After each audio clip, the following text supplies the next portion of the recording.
রাজা বাদশাদের আমলে নাকি এই হাটে হাতিঘোড়া বিক্রি হতো। ২০০ বছরের পুরনো এই হাট নাকি এখন বিলীন হয়ে যাচ্ছে। কিন্তু কেন? এই হাটের মূল আকর্ষণই হলো বিশেষ এক ধরনের মিষ্টি। এই হাটে নাকি ৯০ দশকের অনেক জিনিসপত্র পাওয়া যায়। এই হাটে এমন কিছু দুর্লভ জিনিসপত্র পাওয়া যায় যা আর কোথাও পাওয়া যায় না। আসলেই কি তাই?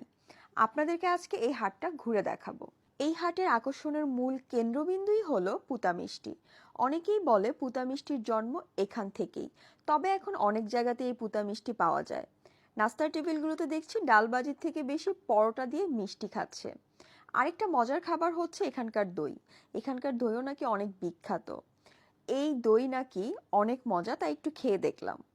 আমরা নর্মালি যেরকম দই খাই আমার কাছে ওরকমই লাগতেছে। আহামরি কিছু না, বাট ভালো, টেস্টটা ভালো। শহরের শাকসবজিতে যেমন ফরমালিন দেওয়া থাকে এবং এর কারণে কিন্তু আমরা সবজির যে প্রকৃত স্বাদ সেটা পাই না। কিন্তু এই হাটে যেসব সবজি পাওয়া যায় সব চাষ করা। আশেপাশে গ্রাম থেকে চাষ করা শাকসবজি চাষিরা এই হাটে নিয়ে এসে বিক্রি করে। একদম টাটকা শাকসবজি, কোনো ফরমালিন দেওয়া থাকে না।